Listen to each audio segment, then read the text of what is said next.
आप लोग के बीच आने का हमारा मुख्य कारण है कि अभियुक्त बृजेश पटेल को 2 दिन पहले बेल हो गया है और बेल होते ही माननीय हाई कोर्ट की तरफ से उनको बेल मिला है और 2 दिन पहले बेल हुआ है। 2 दिन बेल होते ही उन्होंने कल हमारे घर पे 5-7 लोग भेजे और वो लोग कह रहा था कि आपकी मतलब बेटी को बुलवा लीजिए, अभी टाइम रहते मैनेज करवा लीजिए, नहीं तो पूरे फैमिली को मरवा देंगे, काटवा देंगे पूरे फैमिली को। हमारा एक छोटा सा भतीजा है, 12 साल का है, वो स्कूल नहीं जा पा रहा है। स्पेशली उसको कहा गया है कि ये जब स्कूल जाएगा तो कटवा देंगे और फेंकवा देंगे इसको।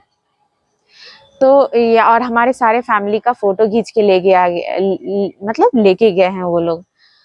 तो हमारा मतलब माननीय हाई कोर्ट से मैं ये पूछना चाहती हूँ कि क्या आप उनको बेल इसलिए दिए हैं कि वो हमारे घर पे खुलेआम आके मार काट की बात करे। और उनका लोग तो कहता है कि मतलब उनका लोग बोला है कि खुलेआम कि वो ना उन्होंने बेल ले लिया है और कोर्ट को खरीद लिया। उन्होंने प्रशासन को खरीद लिया है, कोर्ट को खरीद लिया है, प्रशासन कोर्ट सब उनके फेवर में है। और बेल भी हम खरीद के ही लिए हैं, कोर्ट को खरीद के हम बेल लिए हैं। और बेटी को बुलवा लीजिए, नहीं आप ये भी बोल के गया है कि आप बेटी को बुलवा लीजिए, 5 दिन के बाद हम आएंगे। माननीय हाई कोर्ट का हम बहुत सम्मान करते हैं। हम उनसे सम्मान करते हुए ये चीज पूछना चाहते हैं कि क्या आप बेल इसलिए दिए हैं कि वो खुलेआम हम लोग का मर्डर करवा दे, खुलेआम वो कटवा दे हम लोग को। और यहाँ पे जैसे हमारे माँ पिताजी इतना प्रताड़ित हो गए हैं उस चीज से, उनके धमकी से, कि वो लोग कहते हैं कि हम खुद जहर खा लेंगे, तुम जहाँ हो वहीं रहना, यहाँ मत आना, नहीं तो ये लोग मरवा देगा। मैं 1 साल से इनके डर से घर नहीं जा रही हूँ। कहाँ रह रही हूँ, क्या खा रही हूँ, क्या पी रही हूँ, कैसे रह रही हूँ, क्या पहन रही हूँ, इसका कोई ठिकाना नहीं। कभी इस रिलेटिव के यहाँ, कभी उस रिलेटिव के यहाँ। इन्होंने इतना मतलब मेरे हत्या की ये करवा चुके हैं कि हर समय की मरवा देंगे, मरवा देंगे। तो हमारे जो इनके लोग हैं वो पिछले 2 महीने से हमारे गांव में घूम रहे हैं, कंटिन्यू घूम रहे हैं। जब इस और हमारे फैमिली पे दबाव बना रहे हैं। जब ये चीज ओवर हो गया तो मैं मुजफ्फरपुर कोर्ट में एक आवेदन दी कि हमारे फैमिली को मतलब हमारे फैमिली को खतरा है। तो उस दिन से वो लोग आना बंद कर दिए और हमारे घर के जितने मतलब पड़ोस वाले गांव जितने हैं, वहाँ के सारे नेता को लगा दिए, जैसे मुखिया, सरपंच, पूर्व मुखिया, ये सबको लगा दिए और हमारे फैमिली पे दबाव दिवाते हैं कि बेटी को बुलवा लो, मैनेज करवा लो, बड़े लोग हैं, मरा जाओगे पूरे फैमिली। तो यहाँ पे जब मैं इस चीज जो नेता लगाए उस चीज से भी मैं नहीं मानी, तो उन्होंने हमारा न्यूड फोटो को स्क्रीनशॉट लेके हमारे गांव के बच्चे बच्चे के हाथ में उन्होंने ये चीज दे दिया, अखबार की तरह बांट दिया है। और हमारे इज्जत को तो पूरा उछाल चुके हैं और आज भी वो उछालने का ही कोशिश करते हैं। कोशिश क्या करते हैं, वो तो उछालते ही हैं। और ये कहते हैं कि हम आप लोग को मर्डर करवा के भी केस मैनेज करवा लेंगे, क्योंकि पुलिस प्रशासन को हम खरीद चुके हैं। माननीय हाई कोर्ट से मतलब मैं उनका सम्मान करती हूँ, वहां से मुझे कोई राहत नहीं मिला, न न्याय मिला।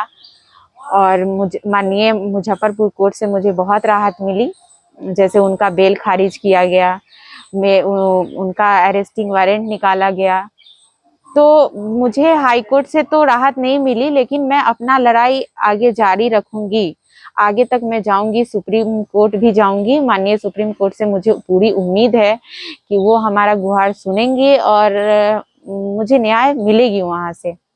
तो मैं सुप्रीम कोर्ट तक जाऊंगी, मैं दिल्ली भी जाऊंगी, मैं महिला राष्ट्रीय आयोग से मिलूंगी। और मैं बिहार सरकार से ये चीज पूछना चाहती हूँ कि आप पोस्को कानून बनाए क्यों थे? हम लड़की के सुरक्षित रहने के लिए, सुरक्षा करने के लिए, समाज की बेटी सुरक्षित रहे, लेकिन यहाँ पे समाज की बेटी सुरक्षित नहीं है। यहाँ तो जो गलती करके जा रहा है उसी को राहत मिल रहा है, ये यहाँ समाज की बेटी को राहत नहीं मिल रही है। तो मैं ये बिहार सरकार से पूछना चाहती हूँ, अगर बिहार सरकार हमारा नहीं सुनता है, मैं सेंट्रल तक जाऊंगी। और अगर मुझे वहां भी नहीं सुनना जाता है तो मैं पीएम मोदी से मिलूंगी। मैंने पीएम मोदी को माननीय प्रधानमंत्री को मैंने एक लेटर लिखा है, एविडेंस के साथ लिखा है। तो उस लेटर का क्या ये होता है, फिर मैं अगर हो सके तो मैं वहां तक जाऊंगी। हमारा ट्रायल स्टार्ट होने वाला है, हम ट्रायल में मजबूती से अपना लड़ाई लड़ेंगे, हम अपना लड़ाई जारी रखेंगे। और हो सकता है मैं यहाँ से निकलूं, हमारा हत्या हो जाए, क्योंकि उन्होंने जितना कर चुके हैं, हमारी हत्या के लिए जितना कर चुके हैं, हो सकता है मैं यहाँ से निकलूं और हमारी हत्या हो जाए। इसलिए मैं आपके माध्यम से समाज में ये बात रखना चाहती हूँ कि वो एक वैसे दरिंदे इंसान है, एक इंसान के रूप में भेड़िया छुपे हुए, मतलब भेड़िया ही है वो जब तक वो इस टाइप का इंसान बाहर घूमता रहा तो हमारे समाज की बेटी सुरक्षित नहीं है। आपके साथ ऐसा क्या हुआ कि छोड़ जाना पड़ा?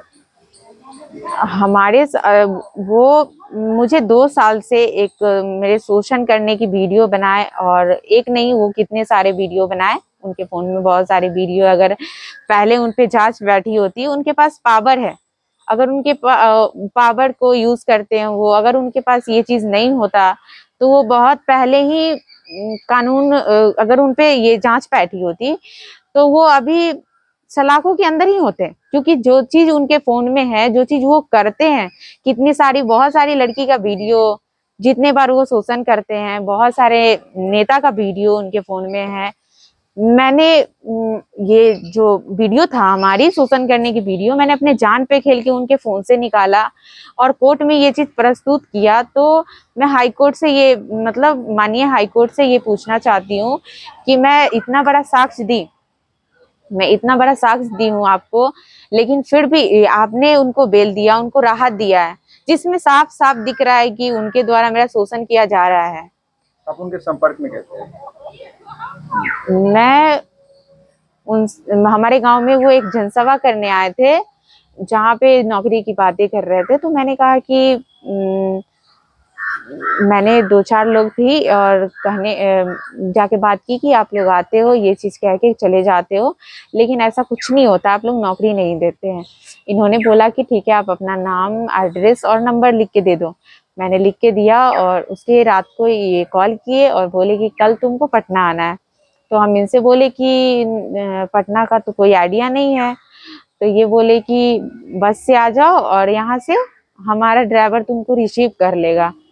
मैं बस से आई, उसके बाद बोले कि बोरिंग रोड आ जाओ। मुझे बोरिंग रोड का कोई आइडिया नहीं था, मैं ऑटो से गई बोरिंग रोड। उसके बाद वहां से इनका गाड़ी था, ड्राइवर था। बस उस दिन मैंने इनसे मिला, उस दिन इन्होंने मेरे साथ मतलब बदतमीजी की, और जो मैंने परिवार में दिया है आप लोग जानते हो, बदतमीजी, शोषण किया हमारा, वीडियो बनाया। उस वीडियो के आधार पे कंटिन्यू 2 साल मुझे शोषण करते रहे, परेशान करते रहे। समाज में ये बात ला देंगे, समाज में ये बात ला देंगे, वीडियो दिखा देंगे, तुम्हारे माँ पिताजी को दिखा देंगे। तो मैं फंस चुकी थी। जब मैं एक पूरी तंग आई इस चीज से, 2 साल में तंग आ गई। हमारे फैमिली वाले पूछते थे कहाँ जाते हो, आज तक कोई नौकरी नहीं लगा ये। तो मैंने ये चीज बताया, खुल के बताया, मैंने मम्मी पापा को बताया कि ऐसे ऐसे हुआ हमारे साथ। तो मैं मतलब क्या, थाना में भी गई, जहां हमारा नहीं सुना गया। कहा गया कि ये बड़े लोग हैं, मरा जाओगे, ये सब चक्कर में मत पड़ो। भाई मैं साक्ष्य लेके घूम रही थी, फिर भी मेरा नहीं सुना गया, क्योंकि उनके पास पावर है। तो मेरा नहीं सुना गया, थाना में हमारा केस नहीं लिया गया। मैं बहुत मतलब उस चीज के लिए बहुत दर बदर भटकी, लेकिन मेरा कोई नहीं सुना। फिर मैंने एक पत्रकार से उनको कॉल करवाया। पत्रकार उनसे पूछा कि आपका ऐसे ऐसे है, आपने एक लड़की के साथ ये शोषण किया है। तो उन्होंने बोला कि नहीं नहीं, मैं वैसा ऐसा बहुत, पत्रकार उनको बोला कि लड़की कोर्ट में जा रही है।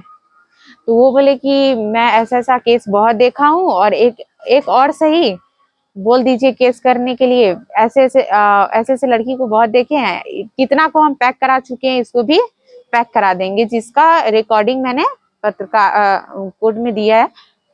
पत्रकार के पास इसका रिकॉर्डिंग भी है।